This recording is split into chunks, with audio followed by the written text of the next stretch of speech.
모두들 수고 많이 하셨습니다. 보고만 있어도 아무것도 안 해도 힘든 하루였는데요. 양 경기, 양 시장의 경기가 상당히 좀 큰 패배를 맛봤습니다. 패인은 어떤 것들이 있을까요? 그리고 선수들 그 가운데서도 경기 분위기를 이겨낸 선수도 있었습니다. 저희가 그 활약상 함께 정리해드릴게요. 해설에는요, 메리츠증권증권 광화문금융센터의 이익원들이 모셨습니다. 안녕하세요. 네, 안녕하세요. 지점 분위기도 별로 안 좋죠? 네, 그럼요.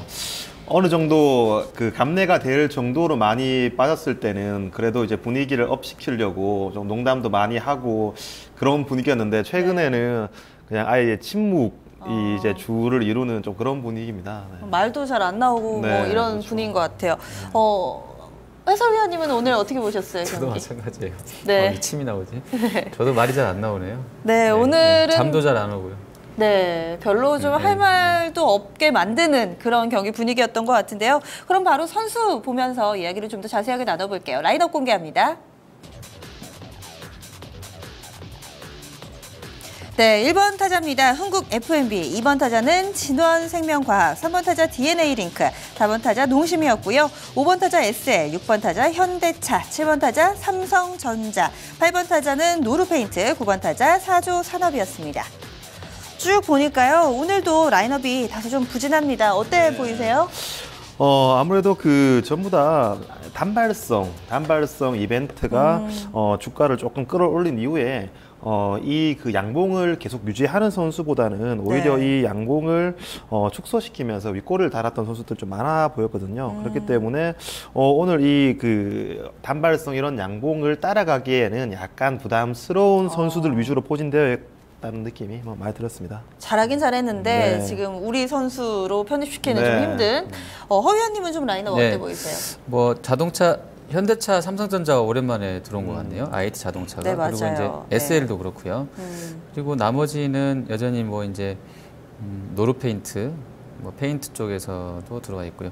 노루페인트는 뭐 진짜 주가가 차트 보니까 엄청 낮더라고요. 그냥 큰 산을 하나 만들어 놨더라고요. 롤러코스터, 예. 수직급락 뭐 이렇죠. 그리고 흥국이나 뭐 진원생명과학, 네. DNA링크, 농심, 사조산업은 약간 좀 유사한 컨셉이지 않겠나 생각이 드네요. 네. 지금 개별 재료 이야기를 좀 해주셨는데 선수들 보면서 그런 내용들 좀 짚어볼게요. 네. 어떤 선수한테 먼저 눈이 가시나요? 예, 먼저 오늘장 관심 선수 첫 번째 선수는 DNA링크입니다. 네. 어제 그 박근혜 대통령이 이제 유전체 분석 기술, 이 기술에 대해서 우리가 선진국에 비해서 너무 뒤떨어진다. 이 부분에 대해서 조금 더 나아가자. 이와 함께 그리고 이제 유전체의 빅데이터를 조금 더 활용하자라고 강조를 했거든요. 네. 이것 때문에 오늘 뭐 DNA 링크뿐만 아니라 테라제니텍스, 뭐 마크로젠, 네. 이런 종목들 상승세 보이는 척 하더니 다시 밀리더라고요. 그러니까요. 아무래도 그 크게 사실 이 뉴스가 상반기에 제약바이오가 정말 줄을 이룰 때 나타났으면 거의 상한가 갈 만한 재료였겠죠. 이 정부의 모멘텀이 받쳐주니까요. 근데 오늘 이렇게 밑꼬리 달고 마감하는 거 봐서는 내일 한 번 더 연속적으로 반응하기에는 조금 부족해 보이는, 아무래도 지금 시장에서는 이러한 뉴스나 향후의 그 계획보다는 실적으로 보여줘도 믿을까 말까 하는 그런 장이기 때문에 오늘 뭐 이렇게 관심 선수이긴 하지만 향후에 관심 선수를 올리기에는 약간 부족한 그런 선수로 보여집니다. 크게 의미를 두지는 않으시는 것 같아요. 네. 이번에 허 의원님 관심 네. 선수는요? 예, 저는 농심 가져왔습니다. 네, 농심. 오늘 활약이 대단했어요. 예, 실적이 일단 뭐 잘 나온 것 같더라고요. 네. 예상치보다 한 40% 이상 더 가이던스보다 잘 나왔던 것 같고요. 네. 그리고 이제 실적도 좋았었고 오늘 컨셉이 뭐 낮은 PBR 뭐 이런 쪽이었었는데 PBR도 별로 안 높더라고요. 대충 계산해도 한 배 반 정도, 1.5배, 4배 그렇게밖에 안 돼요. 주가가 거의 한 최고치 부근인데 네. 그래도 한 1.45밖에 안 됐다는 부분에서 세게 좀 붙였던 것 같고요. 또 짜왕이 저도 몇 번, 사실 저는 면 종류 별로 안 좋아하거든요. 위장이 별로 안 좋아서. 근데 짜왕을 몇 번 끓여준 거 먹어봤는데 이거 맛있더라고요. 좀 드셔보셨어요? 네, 저는 많이 먹어봤어요. 되게 많이 어때요? 드실 것 같은데요. 네. 그냥 그 기존의 저는. 짜파게티에 대해서 네. 약간 물림이 있잖아요. 네. 그 물림을 어느 정도 해소하는 차원에서 네. 뭐 괜찮을 것 같아요. 네. 괜찮을 것 같아요. 그리고 이제 3분기 실적도 뭐 약간은 뭐 가이던스는 떨어진다고 해도 뭐 나쁘지 않다 그렇게 나와 있고 포도 별로 안 세더라고요. 한 15, 17배, 세 봐야 그 정도 나오고 또 신고가였었고 이거 쭉 차트 내려놓고 보니까 80년도에 1,000원이었더라고요. 물론 이제 거기에 뭐 여러 가지 했겠습니다만 네. 그냥 주가 나온 걸로 봐서 1,000원짜리가 지금 뭐 거의 360배가 났어요. 네. 한 30년 넘는 동안에. 그래서 상당히 대박인 것 같고. 네. 다만 이제 그냥 생각해봤는데 여기 이제 신격호에 대한 동생이 여기 회장이잖아요. 네. 그래서 혹시라도 이제 롯데가 지나가긴 했는데 여기 약간 또 이야기가 될까 하는 생각을 해봤어요. 근데 뭐 크게 의미는 없었던 것 같고요. 어쨌든 오늘은 일단 뭐 실적이 좋았던 부분이 상당히 좀 강하게 작용한 것 같습니다. 네. 저는 개인적으로 농심에 대해서 굉장히 고맙게 생각하거든요. 네. 이유가 뭐냐면 저는 농심을 한 주도 안 가지고 있어요. 네. 뭐 한 주를 그 주식을 안 가지고 있는데도 불구하고 오늘 이렇게 힘든 장임에도 불구하고 신고가를 냈잖아요. 네. 그러니까 이 뭐 농심뿐만 아니라 오늘 한세시럽 같은 경우, 네. 뭐 화승인더 같은 경우도 이렇게 신고가를 내면서 뭐 일부 그 음식료라든가 아니면은 그 의료 수출 네. 이쪽에서 조금은 이제 자금이 몰리는 게 보여주는데 이게 굉장히 의미가 있는 게 만약에 시장 전체가 다 깨지면서 돈이 아예 그냥 다 빠져나가는 모습이 보였더라면은 정말 네. 시장이 아예 시스템 위기로 보일 수 있거든요. 예. 근데 그래도 한 곳으로는 이제 돈이 몰린다. 돈이 전체 다 빠져나가는 게 아니라 일부 종목에는 돈이 아직까지 머물러 간다라는 게 이 전체 시장에서 엑시트 하는 것들이 아니라 아직까지는 조금 몸을 사리지만 그 중에서도 돈이 돈다라는 의미에서 저는 상당히 오늘 농심 안 가지고 있지만서도 예. 좀 고마운 생각이 이 종목 들더라고요. 제가 봤는데요. 이게 흠잡을 데가 없더라고요. 농심이요? 예, 엄청 네. 좋아요. 그 유보율도 뭐 거의 5,000%고 그만큼 돈을 많이 벌었다는 거잖아요. 그동안에. 그리고 부채, 그러니까 부채 이런 거 알아볼 수 있는 뭐 차입금 의존도 같은 경우도 상당히 낮아요. 그러니까 사실은 실제로 이자 나가는 돈도 별로 안 빌려 쓰고 있고, 그리고 배당이 조금 약하긴 한데 유보율 봐서는 배당도 맘만 먹으면 더 할 수 있을 것 같고, 또 짜왕이 너무 맛있고 중국에서도 좀 왠지 좀 세게 해줄 것 같고 막 이런 부분 보니까 나쁘지 않은데 모르겠어요. 일단 농심의 주가에 다소 좀 이 네. 부정적인 요인으로 꼽히는 네. 부분이 있나요, 이 점유율 얘기들 점유율이 나오고 낮아요? 그다음에 곡물가 상승하게 올라가면? 되면은 요 부분이 두 가지가 좀 단점 혹은 이렇게 그리고 그거 있다. 약점으로 물 있다. 꼽히는데. 물. 중국 물. 백산수. 네. 별로 맛이 없잖아요. 간간하잖아요. 물 안 드셔보셨나요? 네, 저는 아직 이 삼다수를 계속 했었어야 되는데 광동한테 괜히 뺏기고 나서 네. 얘네가 백산수를 하려고 삼다수를 넘긴 건지 모르겠는데 물 맛이 별로 없어서 할인점 가보면 그건 거의 맨날 그냥 드셔보시라고 그러고 할인을 근데 하고. 사실 저 같은 사람 입장에서는 물맛에 큰 차이를 못 느껴요.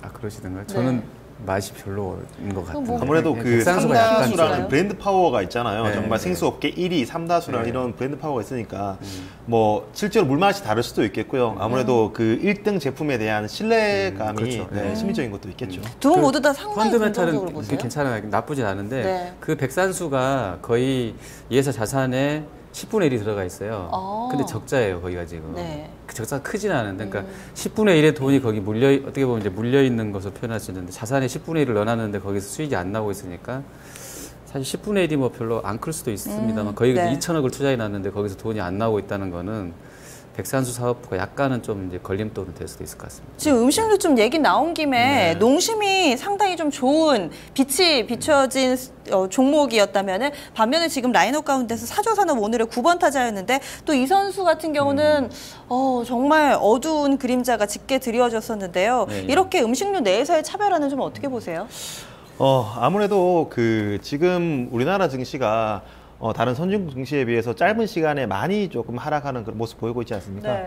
뭐 그게 뭐 펀더멘탈적인 영향도 있겠지만 앞서서 그 상반기에 보면은 다른 증시에 비해서 가파르게 상승하는 부분도 있거든요. 그러니까 사실 지금 뭐 정말 가치주, 대형주를 봤을 때 이 친구들이 PBR 1배다라고 했을 때 PBR 뭐 0.8배까지 빠지면은 어느 정도 이제 바텀을 줄 수 있거든요. 근데 사실 기존의 시장을 이끌어왔던 성장주들에 대해서 이게 만약에 성장 가치만 보고 계속해서 베팅을 했는데 네네, 이게 그렇죠. PBR 5배에서 뭐 PBR 3배까지 빠진다. 이거 반토막 난 거지만 그래도 이거에 비싸 대해서 보이시더라고요. 이게 바텀이다라고 얘기할 수 없는 부분이거든요. 그러니까 지금 앞서서 농심 같은 이제 이런 대형주들이랑 네. 사조산업 같은 경우 앞서 상승을 해왔고 성장 프리미엄을 계속 보여있는 종목이랑은 아무래도 펀더멘탈 측면에서도 조금 많이 부담이 있겠죠. 사주도 실적이 별로 거의 네, 실적 거의 쇼크였죠. 반토막 네. 와버렸죠. 예, 그런 네. 부분도 약간 영향을 줬던 것 같네요. 실적에 따라 세비가 엇갈리고 있는 섹터인데 지금 라인업 가운데서 음식료가 한 선수 더 있네요. 1번 타자죠? 네네네. 흥국 F&B 같은 경우인데요.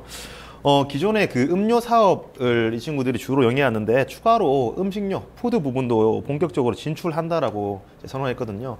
아무래도 그 꾸준히 지금 실적이 가파르지는 않지만 꾸준히 실적이 나오고 있는 상황에서 이런 그 음료 사업뿐만 아니라 식품까지 같이 한다라고 했기 때문에 네. 더욱더 멀티플을 줄 수 있는 상황이거든요. 어제 나온 뉴스네요. 네네. 그리고 이 친구 같은 경우에는 상장한 지 얼마 안 됐으니까 네. 최근에 수급에 꼬임이 별로 없었습니다. 그리고 계속해서 기관 매수세가 들어왔거든요.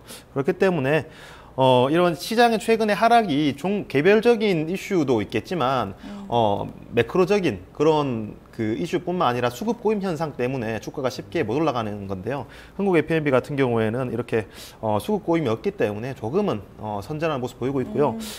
저는 개인적으로 이런 그 음식료 업종들이 일부는 아직까지 견조한 모습 보이고 있다는 게 네. 아직까지는 정말 다행이라고 생각하고 있습니다. 네. 그리고 오늘 라인업의 특징이 오랜만에 네. 자동차 관련된 선수도 좀 네. 있어요. 현대차 SL. 이쪽 상당히 좀 선전했고 SL이 탄력이 15%나 나왔네요. 삼성전자도 좀 좋았고 앞서서 이 허 의원님은 시장의 네. 특징이 저 PBR 쪽에 네, 매수세가 네. 좀 몰린다. 네. 이런 분위기를 지금 라인업에서도 좀 볼 수 있는 것 같아요. 예, 그렇다고 봐야 되겠어요. 뭐 SL도 차 부품 좀 다 낮더라고요. 다 엄청 낮고요, 네. PBR이. 그리고 실적도 견조하게 잘 나온 것 같아요. 뭐 만도나 이런 쪽도 잘 일부 뭐 한원 시스템인가 거기 제외하고는 대부분 다 잘 나온 것 같고요. 네. 평화전공 뭐 이런 쪽들도. 그러니까 오늘 주가 좋았던 쪽들은 실적이 좀 좋았던 쪽이고요.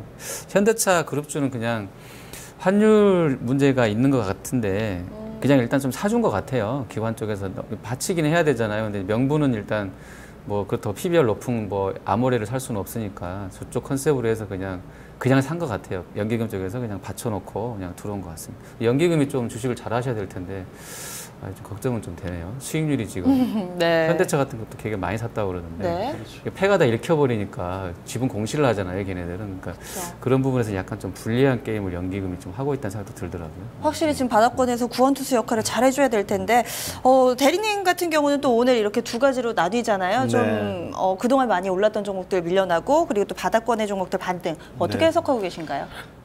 저는 가장 큰 지금 포인트가 환율이라고 보고 있거든요. 이후에 더 말씀드리겠지만 과거에 2006년도, 2007년도 그 당시 때 환율을 보면 1,000원에서 1,200원까지 상승을 할 때 현대차뿐만 아니라 삼성전자까지 같이 동반해서 상승하는 거의 이제 짧은 기간 동안 20%, 30%씩 상승했거든요. 왜냐하면은 원화가 약세가 되면은 당연히 수출주 입장에서는 좋죠. 그런데 1200을 그 당시 때 1200원을 돌파하고 제가 정확하게 기억은 안 나는데 1500원 이상 급하게 그 환율이 상승했거든요. 네. 그러면서 이제 미국 금융위기가 오면서 장이 부러졌죠. 그러니까 아직까지는 오늘 현대차나 삼성전자에 대해서 그 원화 약세에 대해서 조금은 모멘텀을 부과할 수 있는 부분인데 만약에 진짜 환율이 그 1200원 선을 돌파하면서 상승폭이 가팔라진다라고 하면 이게 그냥 그 원화 약세로 수출주들이 이득을 얻는 게 아니라 아예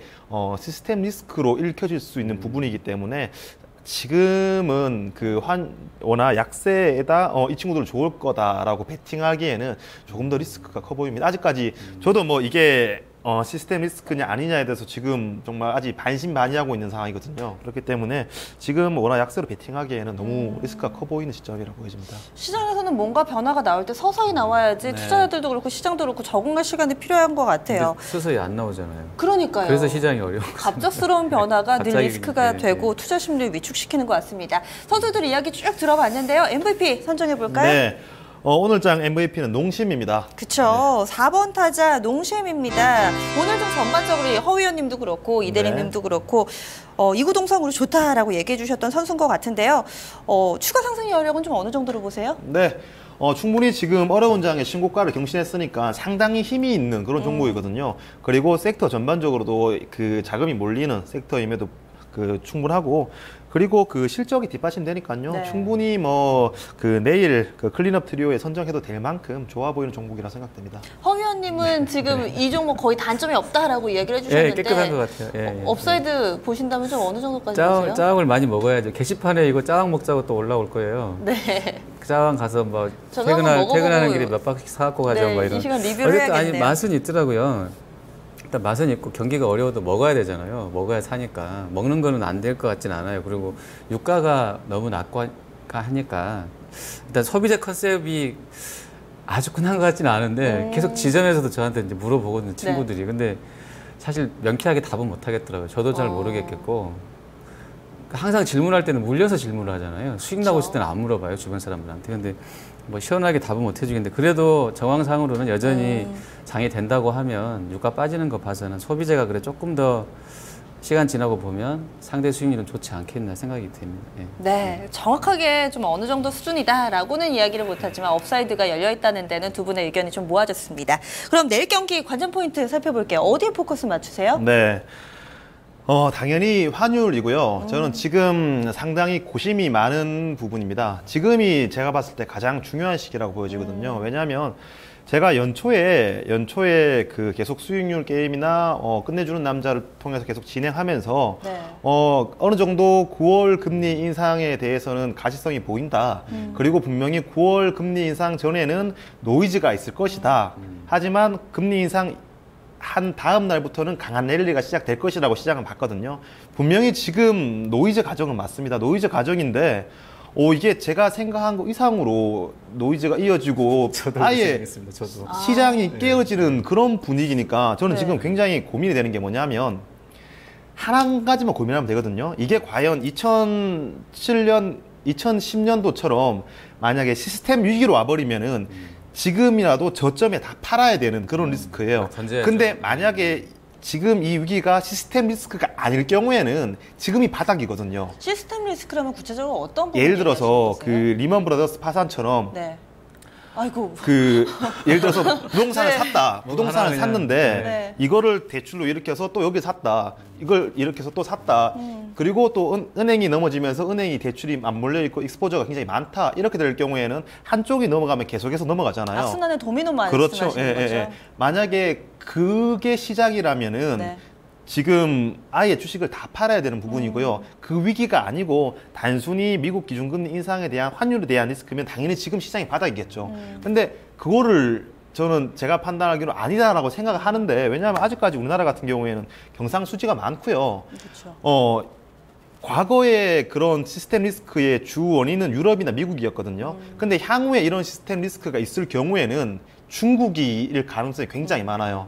그 시스템 리스크의 중국은 약간 시작됐다고 봐야 되지 않을까요? 중국은 신용 그거 몇 천도 그렇죠. 털리면서 그렇죠. 약간 근데 사실 중국 신용 같은 경우에는 개인들 신용이잖아요. 네. 근데 이런 큰 시스템 리스크 같은 경우에는 미국 같은 경우에 모기지에서 시작됐잖아요. 근데 사실 중국 같은 경우에는 지금 예금률이 상당히 높아요. 그러니까 이제 빚내서 뭐 집을 산다라는 이런 개념 없고 일부 정말 주식에 열광한 개인 투자자들이 신용을 막 일으켜서 네. 지금 이제 주식 시장이 약간 깨졌긴 한데 아직까지 이 주식 시장이 깨진 게 뭐 다른 실물이라든가 부동산에 영향 안 미치고 있거든요. 네. 그리고 충분히 그 중국 금융 당국에서 통제할 수 있을 만한 수준이고요. 근데 만약에 진짜 이 친구들이 넘어가 버린다라면 굉장히 큰 위기로 번질 수 있는 건데 아직까지 저는 아니라고 보고 있습니다. 아니고 그 미국 기준금리 인상에 대한 노이즈 과정이다라고 보고 있거든요.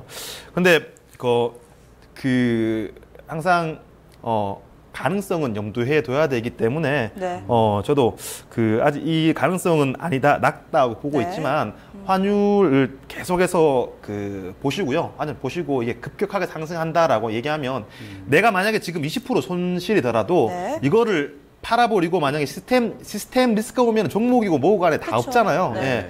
예. 20% 마이너스 쳤는데 이게 만약에 50%, 50%, 70% 빠진다.